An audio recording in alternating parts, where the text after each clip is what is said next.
Final Stop Brazil. Book 2, Life After Hell. Chapter 14. Julia and Dilma. On Sunday, I made up my mind to remain in the cell, but I wasn't too sure. How should I confront Eunice's brother? Anyway, if I was released by Agassiz, I might not have to marry any more, perhaps. Or did I? I wrestled with myself until noon. Finally, I went downstairs to get food, catching myself looking out for Eunice and her brother. I was called by Julia and Dilma to their table.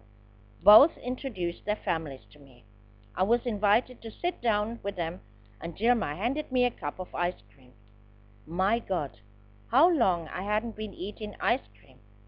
Then I got cake, Coca-Cola, macaroni, and again offered Coca-Cola. I was so full that I almost burst. With Dilma's adult daughter, I had an interest in, the first since I was here, talk about President Lula, Bush, terrorism.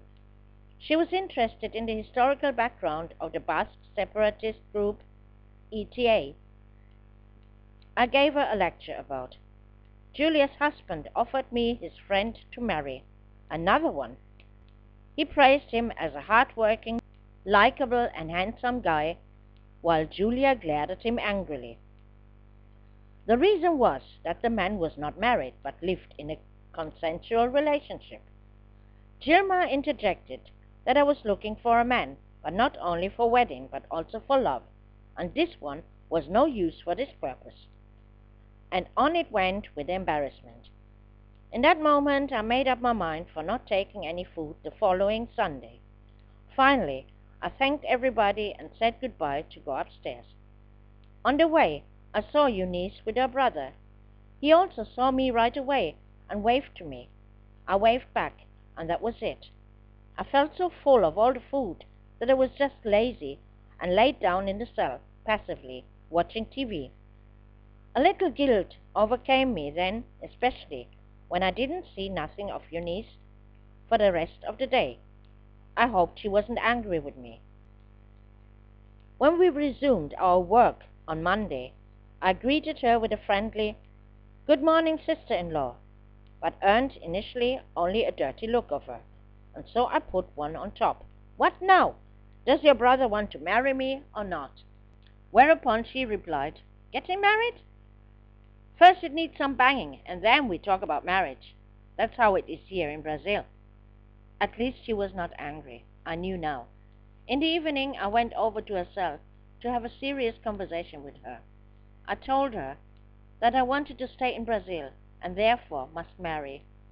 I know that and talked to my brother about it. He agrees in principle, only says that it would be quite problematic while you're still in detention. We would have to get an attorney to help us, she answered me. I was astonished that she already had anticipated as far as this. Honestly, I confessed that I didn't want her brother to have any bigger hopes. Whether it will be a real relationship, I cannot and will not promise. I almost regretted not taking the second attempt, but had to promise Eunice, however, that I would meet up with Elias, her brother, on the next Sunday. She hinted that he was a little disappointed about me not showing up. Taking coffee with her, I told her my whole story, why I came to Sao Paulo, and why I was arrested.